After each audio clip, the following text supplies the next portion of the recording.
Assalamualaikum warahmatullahi wabarakatuh. Perkenalkan, nama saya Suci Dwi Pratiwi dari kelas 3B Sistem Informasi Unsika. Nah, di sini saya bertujuan untuk memenuhi ujian akhir semester dari Sistem Informasi Akuntansi dan Keuangan. Nah, adapun tugasnya di sini yaitu untuk mereview fitur-fitur yang ada pada Stockbit. Nah, di sini kita akan menjelaskan fitur case set pada Stockbit. Kita akan bahas satu-satu. Nah, di sini kita perlu tahu dulu apa itu pengertian dari Stockbit. Nah, Stockbit di sini adalah platform aplikasi mobile secara finansial yang berfokus pada dunia investasi dan pasar saham yang ada di Indonesia. Stockbit ini bertujuan sebagai wadah untuk menyediakan informasi, berdiskusi, dan mendapatkan update berita tentang pasar keuangan ataupun investasi, ya, yaitu untuk dan emiten lainnya. Keunggulan Stockbit di sini sudah pasti terjamin keamanannya dalam penanganan dana nasabah. Stockbit terdaftar karena Stockbit ini sudah terdaftar di Otoritas Jasa Keuangan atau OJK dan beroperasi melalui Stockbit Sekuritas. Stockbit di sini juga ini platformnya user friendly untuk investasi saham dan berbagai fitur analisis serta mengutamakan keamanan nasabah. Nah, di sini fitur-fiturnya mempermudahkan bagi kita untuk pemula yang mau berinvestasi dengan melihat berbagai analisis dari suatu emiten. Ya, misalnya kita tahu dulu nih fitur case stat pada Stockbit itu apa. Nah, case stat adalah fitur Stockbit yang merangkum secara lengkap rasio-rasio fundamental perusahaan. Fitur ini menyajikan data-data yang penting dengan tampilan yang informatif, rapi, dan menarik. Dengan menggunakan fitur case stat dapat membantu dalam melakukan analisis fundamental dengan lebih mudah. Karena di sini case stat ini lebih lengkap, jadi kita bisa melihat terus juga lebih detail. Untuk fitur Caset ini dapat diakses melalui smartphone dan juga di device dengan cara yang pertama kita masuk ke webnya dan kita ketikkan nama Stockbit. Habis itu kita klik webnya, terus kita masuk ke webnya dan kita perlu login terlebih dahulu. Ketika kita sudah login, terus kita di sini cari brand yang mau kita analisis. Misalnya di sini kita analisis Telkom dengan kodenya itu TLKM. Di sini karena di sini saya sudah cari Telkom, maka di sini sudah muncul emitennya. Nah, untuk penjelasan pertama di sini ada yang pertama yaitu current valuation. Nah, di sini mengacu pada nilai valuasi terkini dari suatu saham berdasarkan metrik terkini yang digunakan untuk menilai apakah suatu saham dinilai terlalu mahal, terlalu murah, atau wajar. Dengan melihat valuasi ini, pengguna atau investor dapat memperoleh informasi tentang harga saham saat ini. Nah, di sini ada current PE ratio analysis. Nah, analisis ini apa? Nah, analisis ini kalau EPS tertera di laporan keuangan kuartil 2, yaitu 6 bulan pertama, berarti EPS pada laporan keuangan kuartil kedua dikalikan 2. Kalau EPS tertera di laporan keuangan kuartil 3, yaitu 9 bulan pertama, berarti EPS pada laporan keuangan Q3 dibagi 3, kemudian dikalikan 4. Sedangkan TTM ini lebih fokus ke 12 bulan terakhir. Untuk current PE di sini adalah rasio harga terhadap pendapatan saat ini yang dihitung dalam periode tahunan. Data yang dihitung atau diukur dalam periode tersebut kemudian dikonversi atau disesuaikan menjadi angka yang mencerminkan kinerja atau hasil dalam skala tahunan. Sedangkan current PE ratio atau TTM di sini current price to earning ratio atau trailing 12 month yang sudah kita sebutkan yaitu dalam 12 bulan terakhir, singkatan dari rasio harga terhadap pendapatan 12 bulan saat ini. Adalah rasio untuk mengukur valuasi saham yang membandingkan harga dengan laba bersih, dihitung dengan membagi harga saham saat ini dibagi dengan laba bersih saham dalam 12 terakhir. Nah, rasio PTM ini yang lebih tinggi akan menunjukkan bahwa investor bersedia untuk membayar lebih untuk setiap dolar pendapatan. Menunjukkan bahwa Investor ini yakin perusahaan memiliki prospek pertumbuhan yang kuat. Sebaliknya, rasio TTM/PE yang lebih rendah menunjukkan bahwa investor kurang optimis terhadap pendapatan perusahaan di masa depan. Price earning ratio ini atau kita sebut PR yang tinggi dapat diartikan juga bahwa saham perusahaan dinilai tinggi atau mahal yang merupakan harapan investor terhadap pertumbuhan EPS yang tinggi. Sedangkan untuk PR yang lebih rendah umumnya menjadi lebih baik karena kita dapat membelinya dengan harga yang lebih rendah. Nah, terus di sini ada forward PE ratio. Apa itu forward PE ratio? Yaitu rasio harga terhadap laba earning per saham yang menggunakan perkiraan laba di masa depan untuk menghitung rasio tersebut. Dalam penghitungan forward PE ratio, analisis menggunakan perkiraan laba per saham untuk periode ke depan biasanya dalam 12 mendatang karena isi perkiraan ini dapat karena tidak ada dalam kurung analisis atau TTM-nya. Nah, di sini perkiraan ini dapat berasal dari para analisis yang telah menerbitkan estimasi mereka.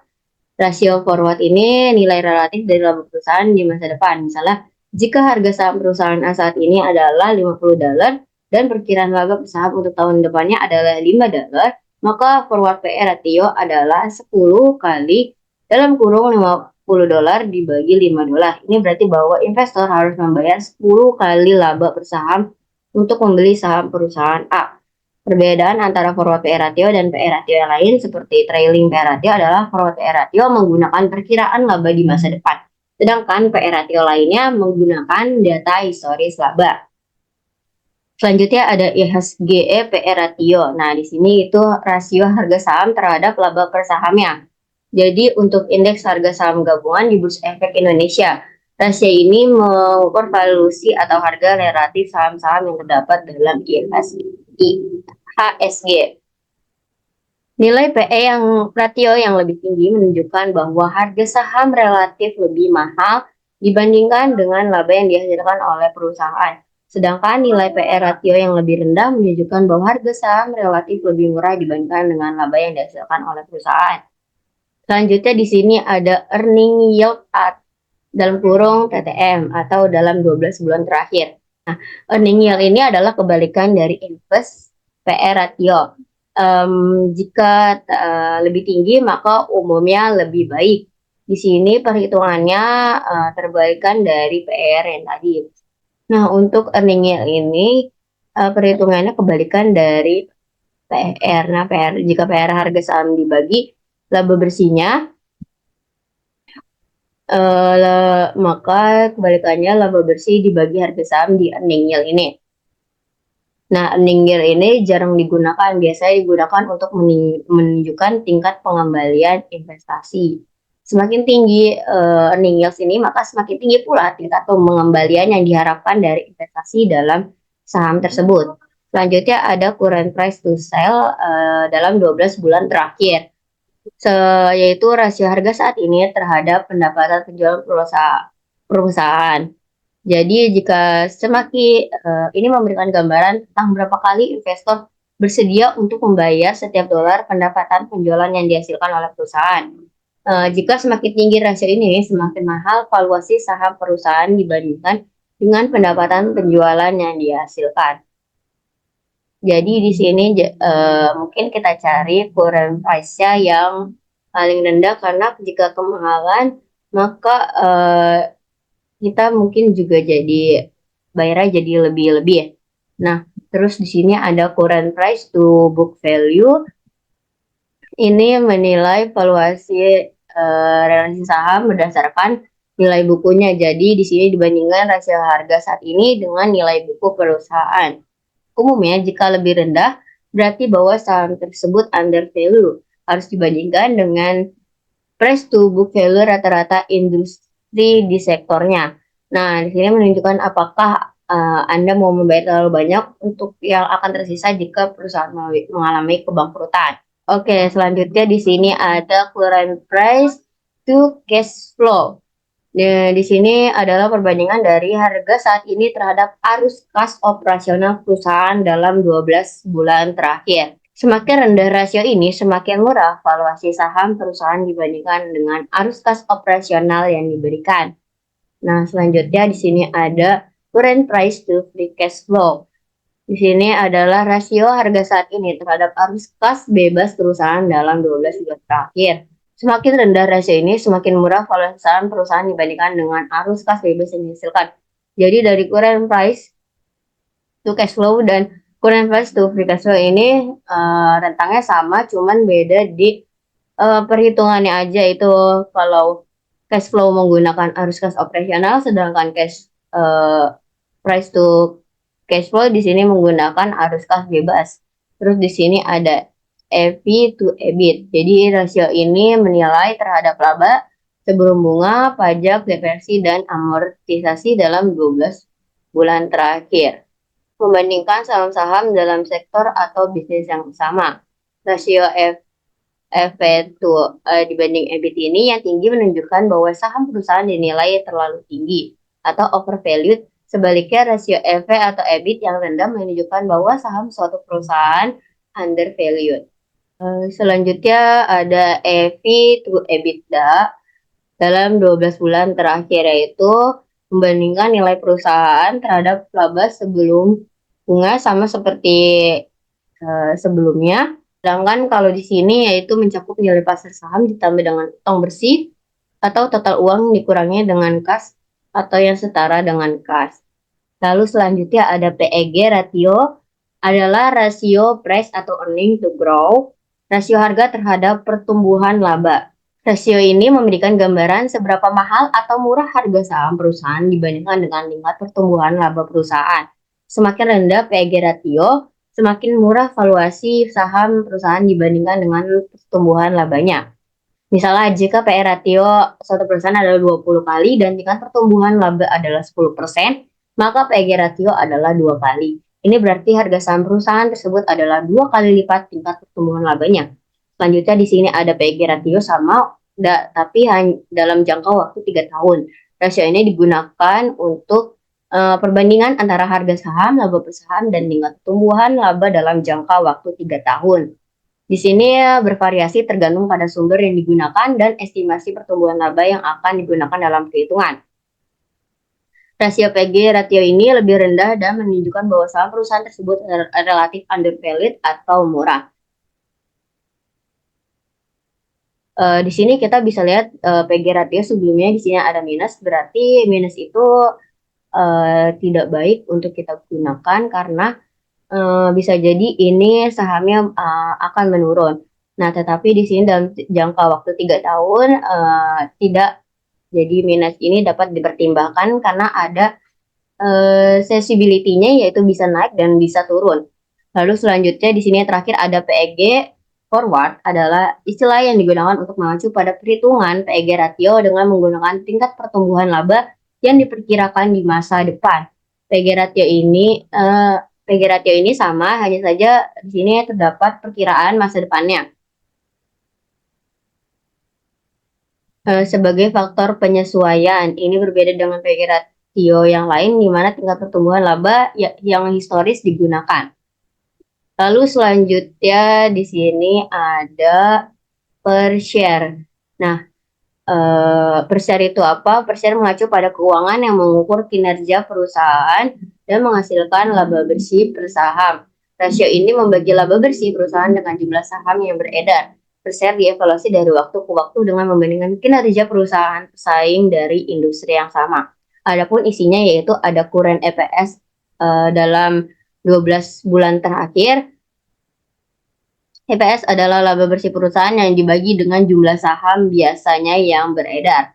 Lalu yang kedua ada current EPS dalam periode tahunan yang dihitung dengan metode per tahun. Nah, di sini laba bersihnya ini dibagi dengan jumlah saham biasa yang beredar sama seperti yang sebelumnya, cuman di sini bedanya ini per tahunan. Data laba bersama ini tersedia dalam periode yang lebih pendek seperti kuartal atau setengah tahun. Nah, current EPS annualized ini berguna untuk membandingkan kinerja perusahaan dengan basis tahunan meski laporan keuangan yang tersedia baru untuk periode tertentu saja. Perhitungan kurann EPS dilakukan dengan mengambil EPS untuk periode tertentu, misalnya 3 bulan atau 1 kuartal, dan kemudian dikalikan 4 untuk memproyeksikannya ke basis tahun penuh. Dengan kata lain, kurann EPS memberikan perkiraan EPS tahunan saat ini berdasarkan kinerja keuangan terakhir suatu periode tertentu. Ya, terus selanjutnya di sini ada revenue per share dalam 12 bulan terakhir, yaitu pendapat jumlah pendapatan per lembar saham dalam periode 12 bulan terakhir. Perhitungan revenue per share di sini dilakukan dengan membagi total pendapatan perusahaan dalam 12 bulan terakhir dengan jumlah saham biasa yang beredar. Hal ini memberikan gambaran tentang pendapatan yang akan dihasilkan oleh perusahaan per lembar saham dalam periode tersebut. Lalu di sini yang keempat ada cash per share atau quarter. Nah, ini adalah jumlah kas per lembar saham atau perusahaan dalam periode kuartal terakhir. Jadi, dapat dihitung dengan membagi jumlah kas perusahaan dalam periode kuartal terakhir dengan jumlah saham yang biasa beredar saat itu. Nah, di sini terus selanjutnya ada current book value per share, yaitu nilai buku per lembar sahamnya saat ini. Nah, terus di sini untuk menghitung current book value per share ini perlu mengurangi semua kewajiban perusahaan dari total aset perusahaan dan kemudian membaginya dengan jumlah saham biasa yang beredar. Terus yang terakhir ada free cash flow per share dalam 12 bulan terakhir, yaitu jumlah arus kas bebas per lembar saham perusahaan. Dihitung dengan mengurangi arus kas dari operasi dengan pengeluaran modal, kemudian dibagi dengan jumlah saham yang beredar. Informasi mengenai free cash flow per share ini dapat digunakan untuk menganalisis kesehatan keuangan perusahaan dan kemampuannya untuk menghasilkan arus kas yang bebas. Nilai arus kas bebas per lembar saham dapat memberikan gambaran tentang kemampuan perusahaan untuk melakukan investasi, membayar dividen, dan membayar utang. Lalu selanjutnya di sini ada solvensi. Solvensi adalah rasio solidibilitas atau ukuran yang dapat digunakan untuk mengevaluasi kesehatan keuangan perusahaan. Di sini ada banyak contohnya, yaitu di sini ada current ratio dalam kuartal, yaitu untuk mengukur kemampuan perusahaan membayar kewajiban jangka pendek dengan menggunakan aset lancar. Rasio ini mengukur hubungan antara aset lancar, yaitu current aset perusahaan, dengan kewajiban lancar, yaitu current liabilities perusahaan pada periode kuartal terakhir. Sebagai contoh, jika perusahaan memiliki current ratio sebesar 2, itu berarti perusahaan memiliki 2 kali lipat aset lancar dibandingkan dengan kewajiban lancarnya. Current ratio yang tinggi biasanya dianggap sebagai indikator keuangan yang baik karena menunjukkan kemampuan perusahaan untuk memenuhi kewajiban jangka pendeknya. Yang kedua ada quick ratio. Rasio yang mengukur kemampuan perusahaan untuk membayar kewajiban jangka pendek menggunakan aset lancar yang paling liquid. Rasio ini mengukur hubungan antara aset lancar yang dapat segera diubah menjadi kas perusahaan dengan kewajiban lancar perusahaan pada periode kuartal terakhir. Quick ratio ini lebih konservatif daripada current ratio karena quick ratio tidak memasukkan persediaan dalam perhitungannya. Persediaan seringkali membutuhkan waktu untuk diubah menjadi kas sehingga dikecualikan dari perhitungan quick ratio. Ratio ini analisis bersama dengan rasio-rasio keuangan lainnya untuk mendapatkan gambaran yang lebih lengkap tentang keuangan kesehatan perusahaan. Selanjutnya ada debt to equity ratio dalam kuartal. Mengukur seberapa besar utang perusahaan dibandingkan dengan ekuitasnya. Debt to equity ratio yang lebih tinggi menunjukkan bahwa perusahaan memiliki proporsi utang yang lebih besar dibandingkan dengan ekuitasnya. Rasio ini memberikan gambaran tentang sejauh mana perusahaan memanfaatkan utang dalam pembiayaan operasionalnya. Yang keempat ada di sini LT debt atau equity. Nah, di sini mengukur seberapa besar utang dalam jangka panjang. Nah, terus selanjutnya di sini ada total liability atau equity. Nah, di sini rasio ini mengukur seberapa besar total kewajiban perusahaan dibandingkan ekuitasnya pada periode kuartal terakhir. Selanjutnya ada total debt atau total aset, yaitu mengukur seberapa besar total utang perusahaan dibandingkan ekuitasnya. Untuk menghitung total debt ini Anda perlu menggunakan informasi dari laporan keuangan perusahaan yang mencakup total utang dan total aset pada periode kuartal terakhir. Selanjutnya ada financial leverage quarter. Nah, di sini itu mengukur seberapa besar perusahaan menggunakan utang untuk membiayai operasinya. Financial leverage ini dapat memiliki efek positif dan negatif pada perusahaan. Di satu sisi, ini dapat memperbesar keuntungan bagi pemegang saham ketika perusahaan menghasilkan laba yang lebih tinggi daripada biaya pinjaman. Di sisi lain, ini dapat meningkatkan resiko keuangan perusahaan dan kerentanan terhadap penurunan ekonomi. Tidak ada interest coverage dalam 12 bulan terakhir. Ini mengukur kemampuan perusahaan untuk membayar bunga utang dengan laba sebelum pajak yang dihasilkan. Rasio ini mengindikasikan kemampuan perusahaan untuk memenuhi kewajiban bunga pada utang yang ada. Ini memberikan kita gambaran tentang seberapa aman perusahaan dalam membayar bunga utangnya. Jadi yang tadi kan sebelum-sebelumnya dibahas tentang utang, nah di sini yaitu tentang bunga utangnya. Lalu di sini ada free cash flow, yaitu aliran kas yang tersedia setelah mengurangi pengeluaran kas untuk investasi dalam aset tetap. Ini adalah ukuran kemampuan perusahaan untuk menghasilkan kas dari operasinya setelah mempertimbangkan pengeluaran modal. Informasi mengenai free cash flow suatu perusahaan dapat ditemukan dalam laporan keuangan perusahaan yang mencakup aliran kas dari aktivitas operasional dan pengeluaran kas untuk investasi dalam aset tetap selama periode kuartal terakhir. Free cash flow kuartal yang positif menunjukkan bahwa perusahaan menghasilkan lebih banyak kas dari operasinya daripada yang diinvestasikan dalam aset tetap. Ini menunjukkan kemampuan perusahaan untuk membayar dividen, membayar utang, atau melakukan investasi tambahan. Yang terakhir yaitu ada Altman Z-Score atau Modify. Di sini adalah modifikasi dari model Altman Z-Score yang digunakan untuk memprediksi resiko kebangkrutan perusahaan. Model ini menggunakan analisis diskriminan ganda untuk mengevaluasi beberapa rasio keuangan secara simultan guna menilai kesehatan keuangan dari suatu perusahaan. Modifikasi ini mencakup beberapa bobot variabel atau penggunaan variabel tambahan yang dianggap lebih relevan dalam konteks perusahaan dan industri tertentu. Lalu di sini ada manajemen effectiveness adalah ukuran yang digunakan untuk mengevaluasi seberapa efektif manajemen suatu entitas dalam mencapai tujuan dan mengelola sumber daya yang ada, mencakup berbagai aspek. Yang pertama ada return on asset dalam 12 bulan terakhir, yaitu untuk mengukur seberapa efisien suatu perusahaan dalam menggunakan asetnya untuk menghasilkan laba. Return on asset yang tinggi menunjukkan bahwa perusahaan efisien dalam menghasilkan laba dari aset yang dimiliki. Sebaliknya,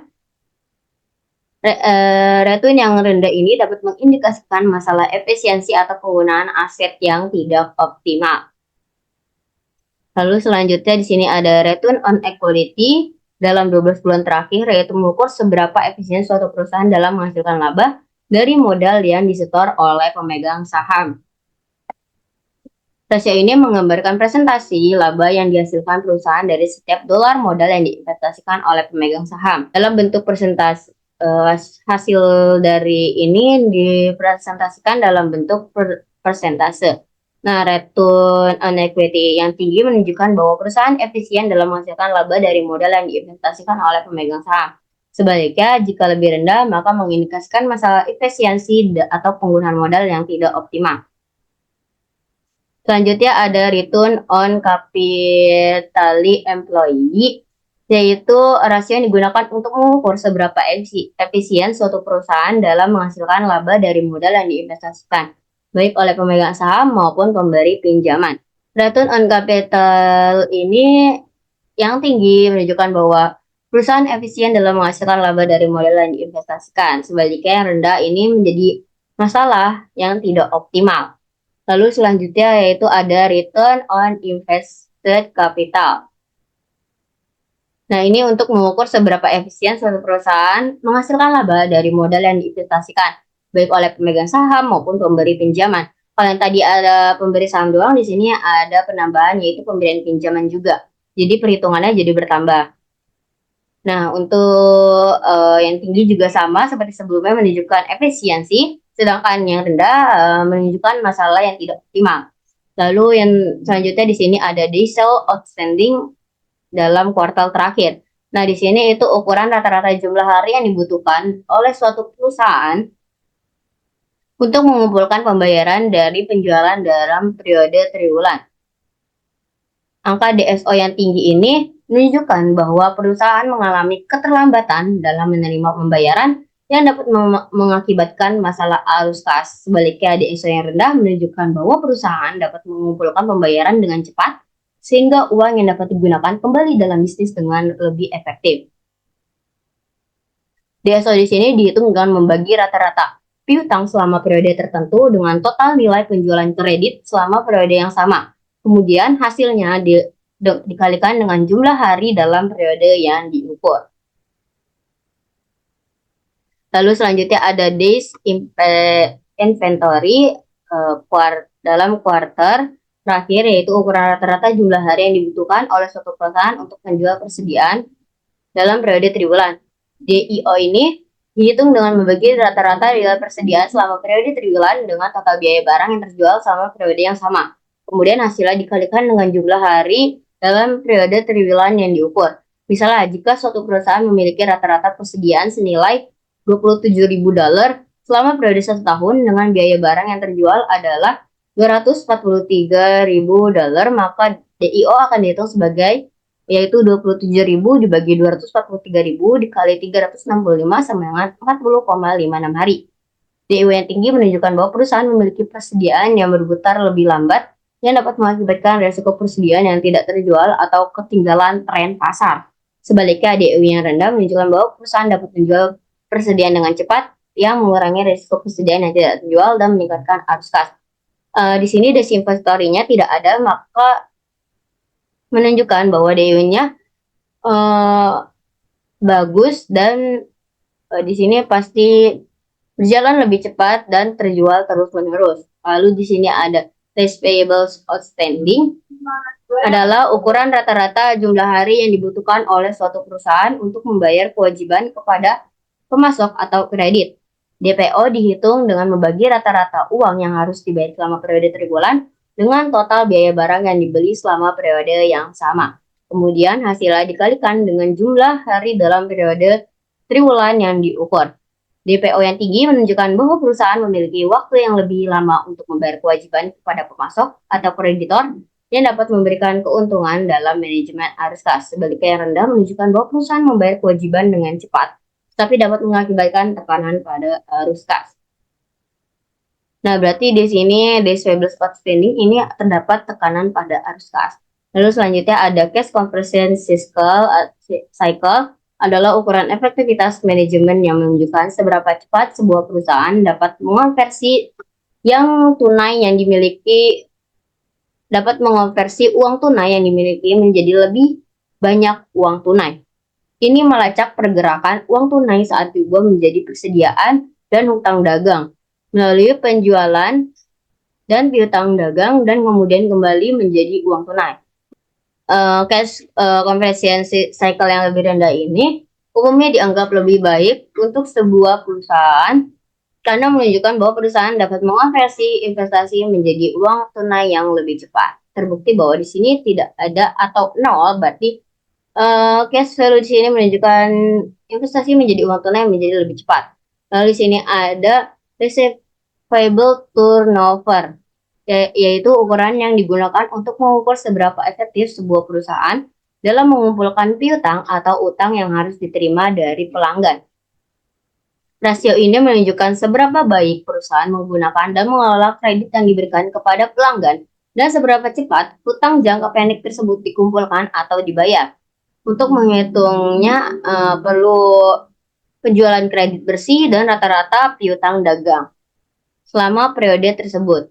Lalu receivable turnover yang tinggi ini biasanya dianggap lebih baik karena menunjukkan bahwa perusahaan dapat mengumpulkan piutang dengan lebih cepat.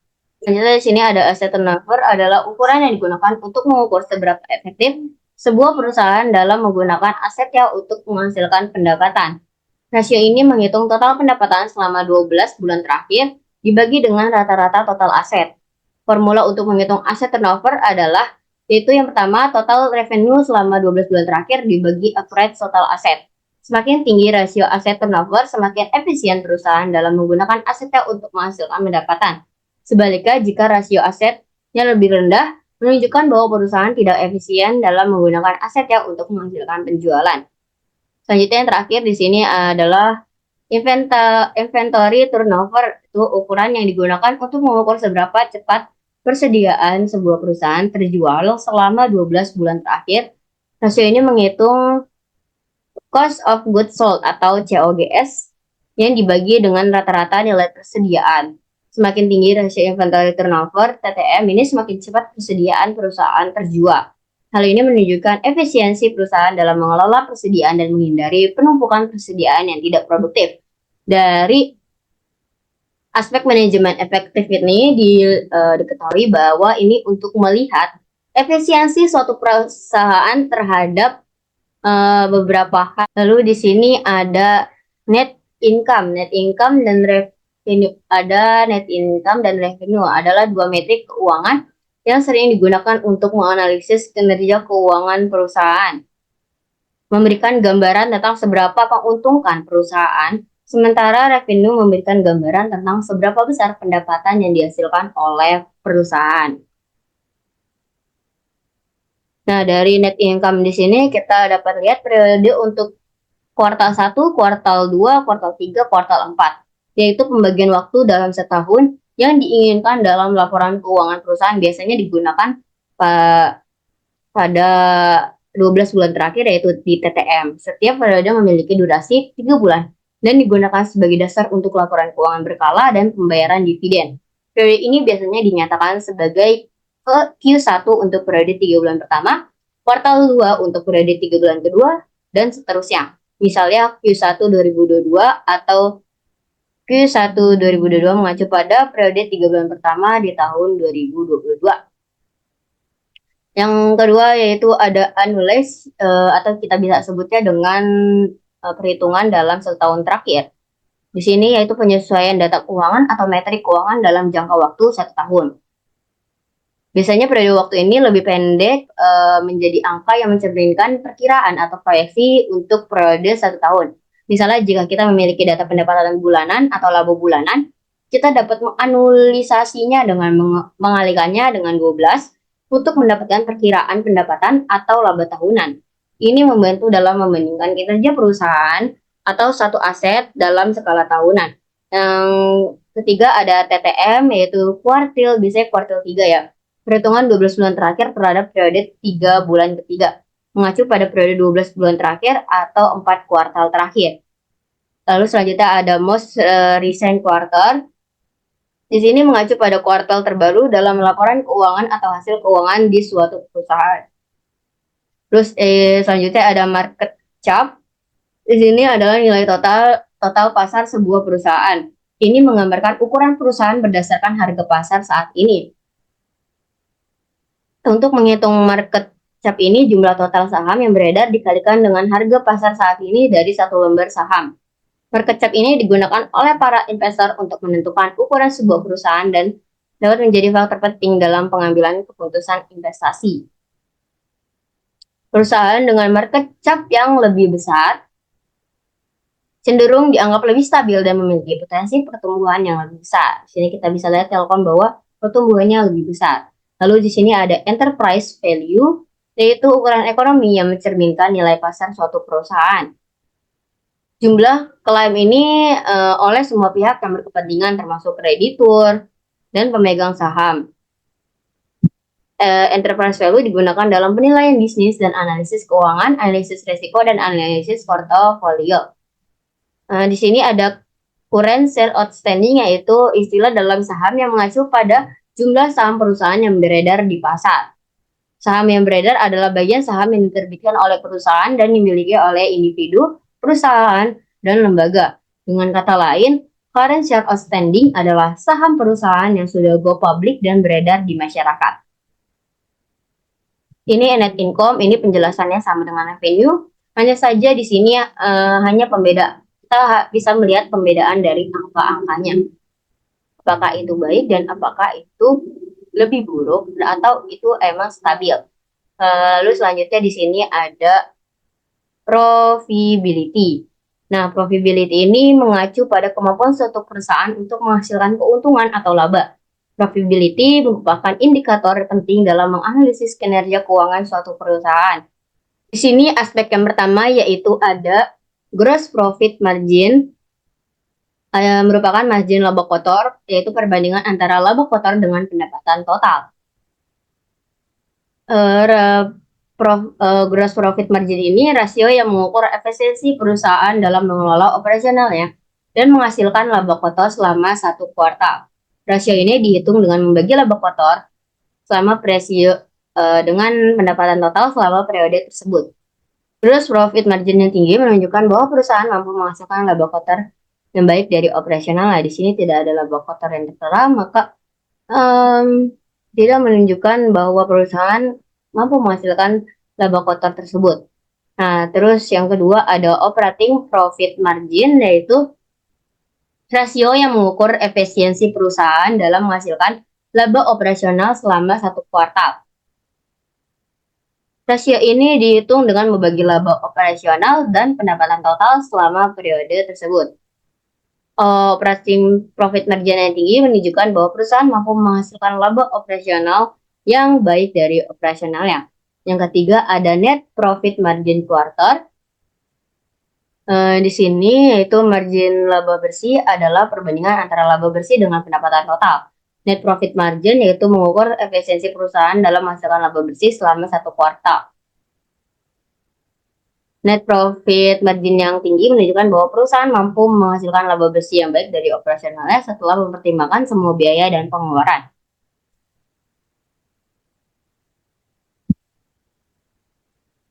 Jadi profitability ini mengacu pada ketentuan laba. Di sini ada laba kotor, ada laba operasional, dan laba bersih. Terus selanjutnya di sini ada growth. Growth dalam Stockbit di sini mengacu pada pertumbuhan atau potensi pertumbuhan suatu saham atau perusahaan. Investor yang tertarik dengan pertumbuhan saham dapat menggunakan fitur-fitur seperti scanner Stockbit untuk mencari saham dengan potensi pertumbuhan yang tinggi maupun masih memiliki harga yang terjangkau. Aspek-aspeknya adapun aspek-aspeknya seperti berikut. Di sini ada revenue atau quarter year-over-year growth adalah pertumbuhan pendapatan suatu perusahaan dalam suatu kuartal dibandingkan dengan kuartal yang sama pada tahun sebelumnya. Pertumbuhan ini dihitung untuk membandingkan angka pendapatan pada kuartal saat ini dengan kuartal yang sama pada tahun sebelumnya. Pertumbuhan pendapatan revenue yang positif pada kuartal yang sama tahun sebelumnya menunjukkan bahwa perusahaan mengalami peningkatan pendapatan dalam periode tersebut. Di sini kita bisa melihat, di sini kan kita hanya saat ini, dan kita bisa melihat di tahun-tahun sebelumnya apakah sama atau tidak. Lalu untuk sama atau tidak. Nah, terus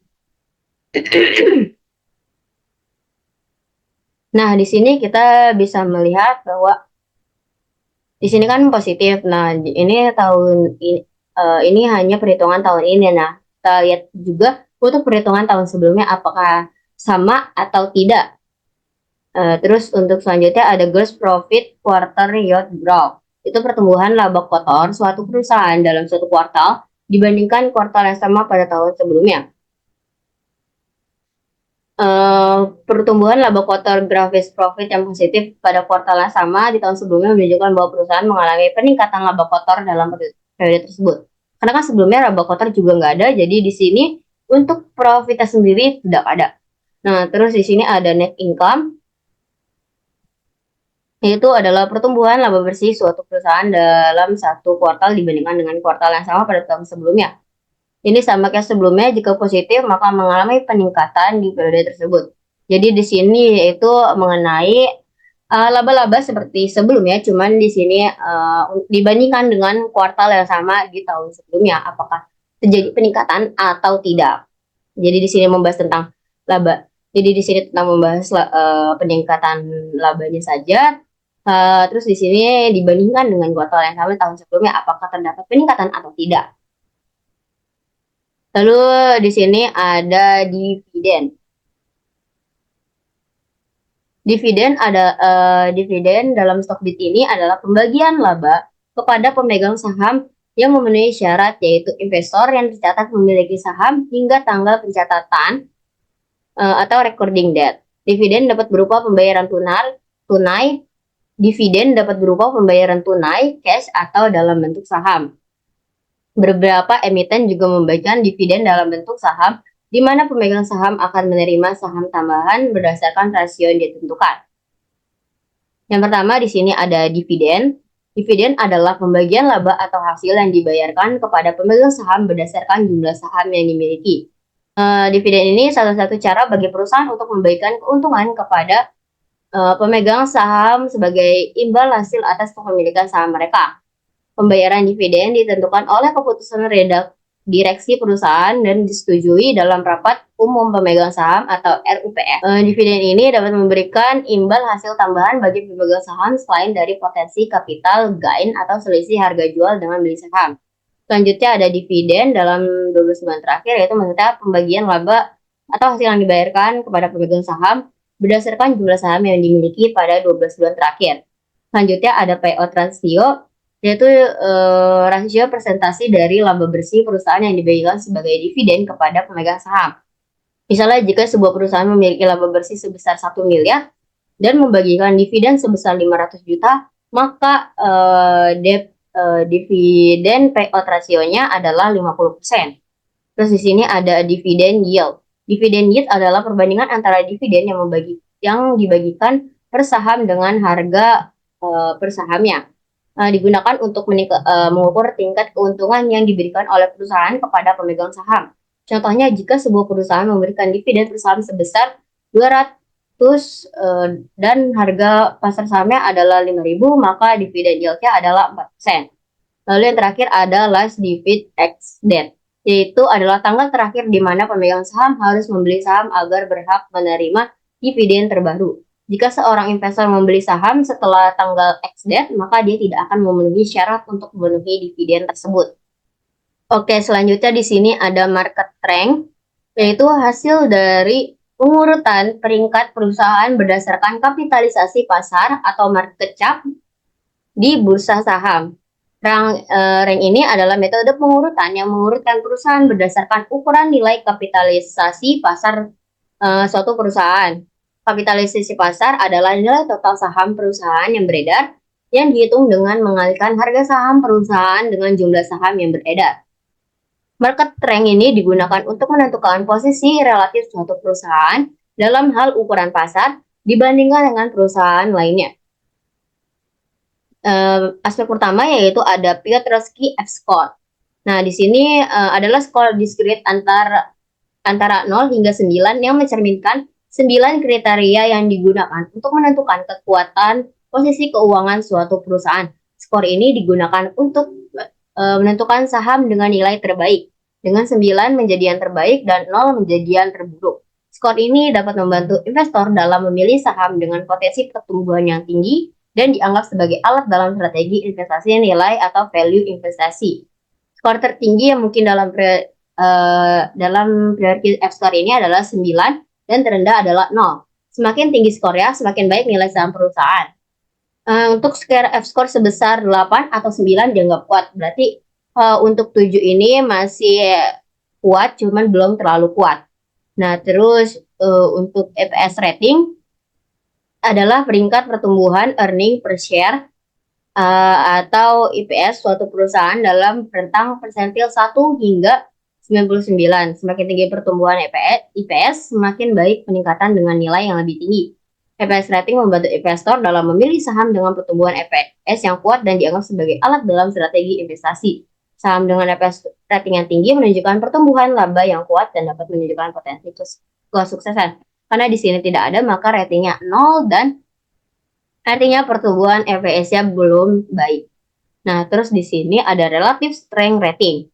Relative strength rating adalah peringkat pertumbuhan earning per share atau EPS suatu perusahaan dalam rentang persentil 1 hingga 99. Relative strength rating mengukur kekuatan performa harga saham perusahaan dalam 1 tahun terakhir dibandingkan dengan semua saham di indeks IHSG. Skor tertinggi adalah 99, yang berarti saham tersebut mengungguli 99% dari semua saham dalam hal EPS ini. Saham dengan relatif strength rating 80 lebih tinggi sering dianggap sebagai saham terbaik yang memiliki potensi kenaikan harga yang signifikan. Jadi untuk harganya ini relatif baik itu dari 80 hingga 99. Di sini relatif strength kita dapetin yaitu dengan total yaitu 74, maka belum terlalu baik namun cukup baik. Terus di sini ada rank yaitu market cap, adalah hasil dari pengurutan market cap semua perusahaan yang terdaftar di bursa. Total ada 99%. Nah, di sini ada rank current PE ratio dalam 12 bulan terakhir, yaitu hasil dari pemeringkatan PE ratio semua perusahaan yang terdaftar di bursa saham. Perusahaan dengan PE ratio yang lebih rendah cenderung dianggap lebih murah dan bernilai baik dibandingkan dengan perusahaan dengan PE ratio yang lebih tinggi. Nah, di sini lebih rendah, maka di sini cenderung lebih murah dan bernilai baik. Lalu di sini ada rank earning yield. Itu hasil dari peningkatan earning yield atau imbal hasil laba semua perusahaan yang terdapat di bursa saham. Earning yield ini kebalikan dari rasio PE, menunjukkan presentasi laba saham suatu perusahaan. Digunakan oleh banyak manajer investasi untuk menentukan alokasi aset yang optimal dan digunakan oleh investor untuk menentukan aset mana yang terlihat dihargai terlalu rendah atau terlalu tinggi. Perusahaan dengan earning yield yang lebih tinggi cenderung dianggap sebagai saham yang terlihat dihargai lebih rendah atau bernilai lebih baik dibandingkan dengan perusahaan dengan earning yield yang lebih rendah. Untuk earning yield Telkom sendiri di sini yaitu 64, yaitu belum cenderung tinggi, belum cenderung terlihat dihargai, namun sudah cukup baik. Nah, terus di sini ada rank price to sell, yaitu semua perusahaan yang terdaftar di bursa saham. Mengacu pada rasio harga saham perusahaan dibagi dengan pendapatan per sahamnya. Perusahaan dengan PS ratio yang lebih rendah cenderung dianggap lebih murah atau bernilai lebih baik dibandingkan dengan perusahaan PS ratio yang lebih tinggi. Nah, di sini rank PS-nya itu 31%, maka dianggap lebih murah dan bernilai baik. Lalu ada peringkat dari rasio price to book, yaitu semua yang terdaftar di semua bursa saham. Nah, rank PB ini digunakan untuk membandingkan perusahaan berdasarkan rasio price to book-nya. Perusahaan dengan PB ratio yang lebih rendah cenderung dianggap lebih murah atau bernilai lebih baik dibandingkan dengan perusahaan dengan PB ratio lebih tinggi. Nah, di sini dapat diketahui bahwa 21% berarti dianggap lebih murah atau bernilai lebih baik. Nah, terus di sini rank NER 52 week high adalah peringkat dari saham-saham yang mendekati level tertinggi dalam 52 minggu terakhir. Saham yang mendekati 52 weeks high biasanya menunjukkan sentimen bullish di pasar saham. Banyak investor yang siap mengambil keuntungan sebagian atau seluruhnya dengan menjual saham-saham tersebut. Rank ini dapat membantu dalam memantau saham-saham yang mendekati level tertinggi dan menentukan potensi pergerakan harga di masa depan.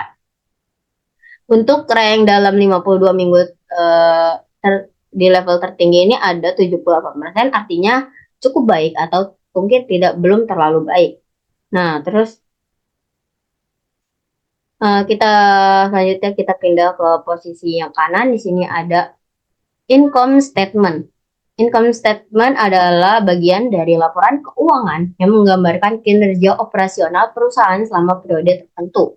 Laporan ini menyajikan informasi tentang pendapatan, biaya, laba kotor, laba operasional, laba bersih, dan beberapa rasio keuangan yang terkait. Di sini income statement aspeknya ada revenue, yaitu pendapatan perusahaan selama periode 12 bulan terakhir. Pendapatan ini mencakup semua sumber pendapatan perusahaan seperti produk atau jasa, bunga, biaya layanan, atau pendapatan lainnya.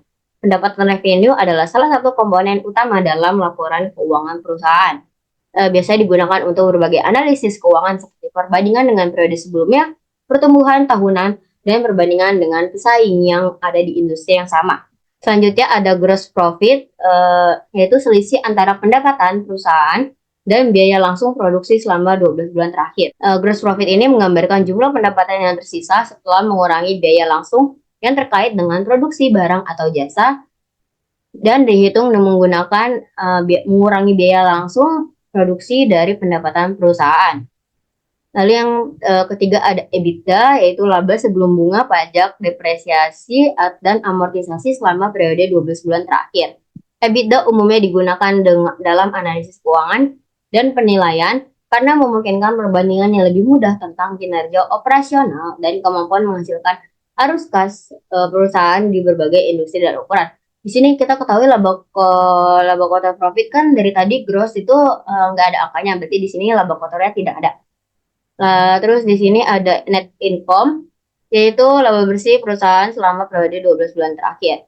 Jika laba bersih ini lebih rendah daripada laba bersih tahun pertama, itu berarti pendapatan perusahaan telah menurun belakangan ini. Jadi kalau misalkan semakin naik tahunnya, maka semakin rendah, maka perusahaan tersebut telah menurun dari setiap tahun ke tahunnya. Net income juga dapat ditemukan dalam laporan laba rugi yang biasanya terdapat laporan keuangan tahunan dan laporan keuangan kuartal. Selanjutnya ada balance sheet. Nah, balance sheet di sini adalah laporan keuangan yang menunjukkan kondisi keuangan perusahaan pada saat tanggal pelaporan. Laporan ini mencakup informasi tentang jumlah aset, utang, dan modal perusahaan pada waktu pelaporan. Balance sheet memberikan gambar tentang struktur keuangan perusahaan, termasuk jumlah aset yang dimiliki, kewajiban yang harus dibayar, dan modal yang diinvestasikan oleh pemilik perusahaan. Adapun aspek-aspeknya yang pertama yaitu ada cash flow operation. Adapun aspeknya yang pertama ada cash, yaitu sudah kita tahu cash ini adalah jumlah uang tunai yang dimiliki oleh perusahaan pada periode waktu tertentu. Biasanya laporan arus kas ini memberikan informasi tentang arus kas masuk dan keluaran uang tunai perusahaan selama beberapa periode. Sementara neraca keuangan mencantumkan saldo uang tunai perusahaan pada akhir periode. Lalu yang kedua ada total aset. Sini kita masih tahu total aset yaitu jumlah total aset yang dimiliki oleh perusahaan pada periode waktu tertentu. Total aset ini penting karena mencerminkan ukuran dan nilai aset suatu perusahaan. Terus yang ketiga ada total liabilitas, yaitu jumlah total kewajiban yang dimiliki oleh perusahaan pada periode waktu tertentu. Ini mencakup berbagai jenis kewajiban perusahaan termasuk utang bank, utang kepada pemasok, utang obligasi, gaji yang belum dibayar, dan kewajiban lainnya. Di sini kita ketahui total kewajiban dan total asetnya sendiri ini asetnya setengah dari total kewajiban yang harus dibayarkan. Berarti dari sini kita lihat bahwa Telkom ini tidak mendapatkan kerugian, malah dia mendapatkan keuntungan setengahnya. Lalu selanjutnya ada working capital, adalah selisih antara aset lancar, current aset, dan kewajiban lancar yang dihitung pada periode waktu tertentu. Jika working capital positif, artinya perusahaan memiliki lebih banyak aset lancar daripada kewajiban lancarnya, yang menunjukkan kemampuan untuk membiayai operasional dan pertumbuhan. Namun, jika working capital negatif, perusahaan mungkin menghadapi kesulitan dalam memenuhi kewajiban finansialnya. Nah, di sini kita ketahui dari tadi kan total liabilitasnya itu kewajiban yang harus dipenuhi ini adalah total segini kan. Nah, di sini kan total asetnya setengah dari kewajiban yang harus dibayarkan. Jadi, di sini positif karena memiliki lebih banyak aset lancar daripada pemenuhan kewajibannya, sehingga perusahaan Telkom ini bisa membiayai biaya operasionalnya dan pertumbuhan dari investasinya ini. Lalu selanjutnya ada total equity, yaitu jumlah ekuitas atau modal yang dimiliki oleh perusahaan pada waktu tertentu. Seperti dalam laporan keuangan triwulan atau kuartalan. Ekuitas ini merupakan sisa nilai aset setelah dikurangi kewajiban perusahaan. Total equity mencerminkan nilai bersih perusahaan setelah memberitahukan semua aset dan kewajiban. Hal ini memberikan gambaran tentang nilai investasi yang dimiliki oleh pemilik perusahaan dan pemegang saham. Yang di sini ada long term debt, adalah jumlah utang jangka panjang yang dimiliki oleh perusahaan pada periode tertentu. Utang panjang ini memiliki jatuh tempo yaitu lebih dari 1 tahun. Biasanya digunakan untuk membiayai investasi jangka panjang seperti pembelian aset tetap dan pengembangan proyek. Lalu ya di sini ada short term debt, yaitu bedanya yaitu di sini utang pendek, utang jangka pendek. Utang jangka pendek ini mencakup utang dagang kepada pemasok, utang bank yang jatuh tempo dalam waktu singkat, dan kewajiban lainnya yang harus dipenuhi. Selanjutnya di sini ada total debt, yaitu jumlah total utang yang dimiliki perusahaan pada waktu tertentu. Jumlah total debt ini penting untuk mengevaluasi tingkat utang perusahaan dan kewajiban finansial yang harus dipenuhi dalam jangka pendek dan jangka panjang. Dan terakhir ada net debt, yaitu selisih antara total debt quarter dan total cash quarter yang dimiliki oleh perusahaan dalam waktu tertentu. Perusahaan yang memiliki net debt negatif menunjukkan bahwa mereka memiliki lebih banyak kas daripada utang, yang menunjukkan posisi keuangan yang kuat. Namun perusahaan dengan net debt positif menandakan bahwa mereka memiliki lebih banyak utang daripada kas yang dapat menunjukkan resiko keuangan yang lebih tinggi. Jadi di sini sebelumnya saya bilang di sini bahwa kewajiban dia dapat membayar operasional, cuman mereka memiliki tanggungan utang yang lain-lain dan memiliki resiko keuangan yang lebih tinggi, yaitu karena mereka di sini positif net debt-nya, jadi mereka memiliki lebih banyak utang daripada kas. Lalu selanjutnya di sini ada cash flow statement. Nah, cash flow statement adalah laporan keuangan untuk menggambarkan arus kas masuk dan keluar perusahaan selama periode waktu tertentu. Laporan ini memberikan informasi tentang sumber-sumber kas perusahaan dan bagaimana kas tersebut digunakan. Hal ini juga membantu investor dan analisis dalam mengevaluasi kesehatan keuangan perusahaan dan membuat keputusan investasi yang lebih baik. Cash flow statement yaitu ada yang pertama aspeknya ada cash from operation, yaitu yang mencakup arus kas yang berasal dari kegiatan operasional perusahaan seperti penerimaan kas dari penjualan produk atau jasa, pembayaran kas kepada pemasok, dan pembayaran kas terhadap karyawan pada 12 bulan terakhir. Ini memberikan gambaran kepada investor tentang seberapa baik perusahaan menghasilkan arus kas dari kegiatan bisnisnya. Yang kedua ada cash from investing, yaitu kegiatan investasi perusahaan seperti pembelian atau penjualan aset tetap, investasi dalam saham atau obligasi, dan penerimaan atau pembayaran pinjaman kepada pihak ketiga dalam periode 12 bulan terakhir. Ini memberikan kita informasi tentang bagaimana sih perusahaan itu mengelola investasinya. Nah, yang ketiga, cash from financing. Ini adalah penerimaan kas dari penerbitan saham baru atau pinjaman pembayaran dividen kepada pemegang saham dan pembayaran utang dalam periode 12 bulan terakhir. Ini mengasih tahu investor ya tentang bagaimana perusahaan itu membiayai operasinya dan mengelola struktur modalnya.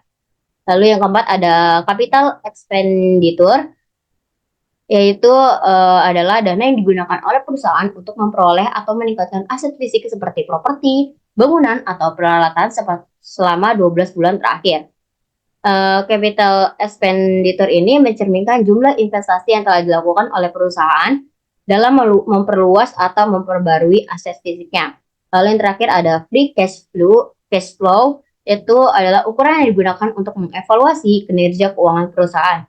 Ini mengacu pada jumlah arus kas yang tersedia setelah mempertimbangkan pengeluaran modal, yaitu capital expenditure selama periode 12 bulan terakhir.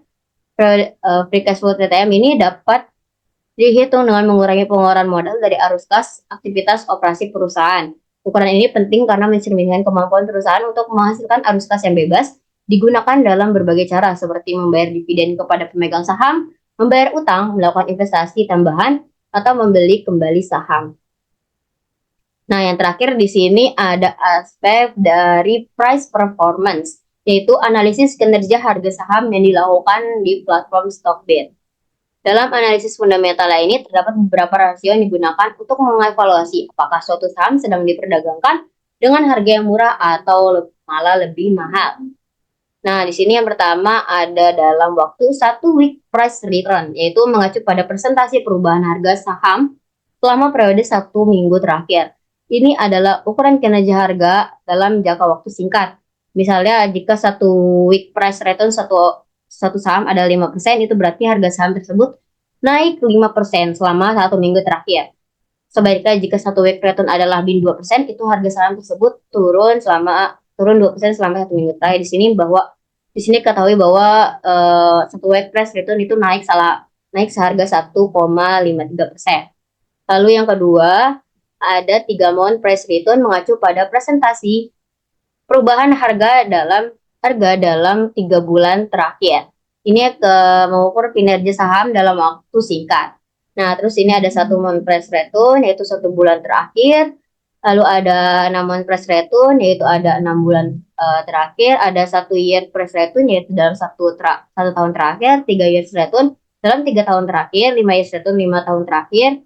10 years price return 10 tahun terakhir dalam jangka waktu paling lama.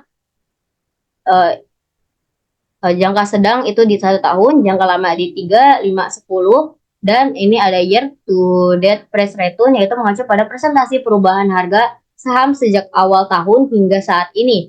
Ini adalah ukuran kinerja harga saham dalam jangka waktu sepanjang tahun. Misalnya jika year date suatu saham 10%, berarti harga saham tersebut naik. Seperti yang sudah saya bilang tadi. Jadi di sini year to date ini adalah 5,87%, artinya di sini sahamnya itu naik karena tidak ada minus ya. Nah, terus ada 52 week high dan ada 52 week low. Di sini bedanya kalau 52 high itu harga tertinggi yang dicapai dalam 52 minggu terakhir. Sedangkan untuk week low ini harga terendah yang dicapai suatu perusahaan dalam 5 minggu terakhir. Harga tertinggi di sini dapat 4.500.000, di sini 3.390.000. Perbedaan antara 52 WH dan 52 week low dapat memberikan informasi tentang rentang harga saham dalam jangka waktu yang lebih lama. Rentang ini dapat memberikan gambaran tentang volatilitas harga saham dan memberikan petunjuk tentang sejauh mana harga saham telah bergerak dalam periode waktu yang telah ditentukan. Oke, mungkin itu saja pemaparan penjelasan dari fitur-fitur di Keset yang ada di aplikasi Stockbit ini. Nah, terima kasih sudah menonton video saya, dan apabila saya terdapat kata-kata yang kurang berkenan atau ada salah-salah kata atau ada pemahaman yang lain, mohon dimaafkan. Sekian dan terima kasih saya ucapkan. Sampai jumpa. Wassalamualaikum warahmatullahi wabarakatuh.